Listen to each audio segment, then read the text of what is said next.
ये घटना पोलैंड की है।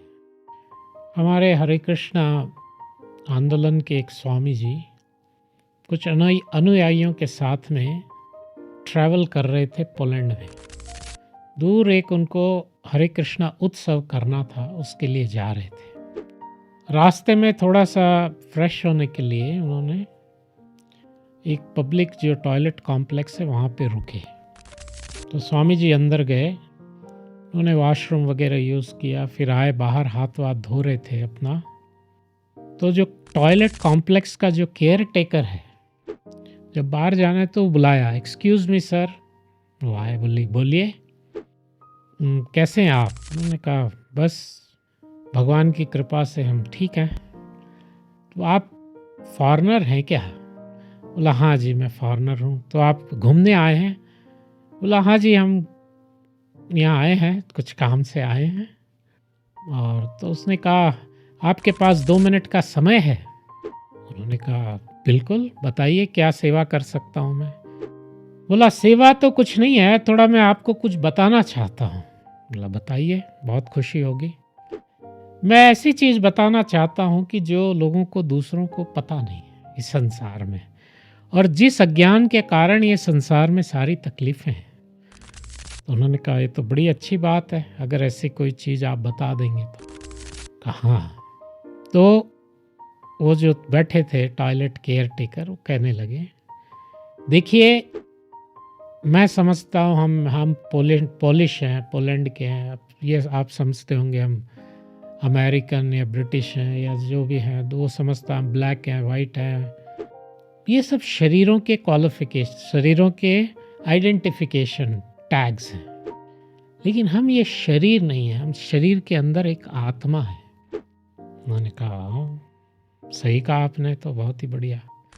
तो ये जो हम आत्मा है, इसका अगर हम इस पे अगर संसार समझने लगे कि हम सबकी आत्मा समान है, परमात्मा के अंश ही हम हो, और अगर हम ये आत्मा की केयर शुरू कर दें, आत्मा की, तो ये सारा वर्ल्ड दुनिया में डिफरेंसेस जो है ना, लड़ाई झगड़े प्रॉब्लम मन मुटाव सब खत्म हो जाए। का बड़ी अच्छी बात कही आपने। तो आप कहाँ से आपने ये सब जाना?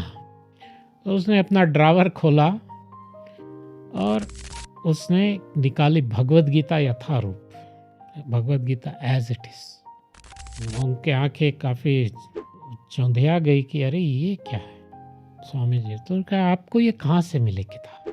तो कहते हैं कि देखिए ये भगवत गीता के कुछ भक्त आए थे हमारे गांव में, तो बहुत ही कीमती है। हम यहाँ हमारे, आपको पता है पोलैंड में ज़्यादा सैलरीज नहीं है, 2 महीने की सैलरी की ये कीमत है।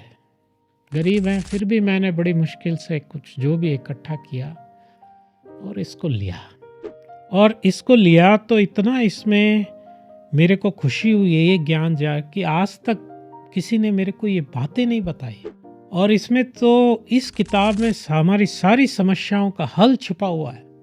इसलिए मैं यहाँ बैठ के जो भी आता है, अगर इसको 2 मिनट टाइम है तो इस किताब के बारे में ज़रूर बताता हूँ मैं, और ये किताब के बारे में, और मैं खुद इसको फॉलो कर रहा हूँ।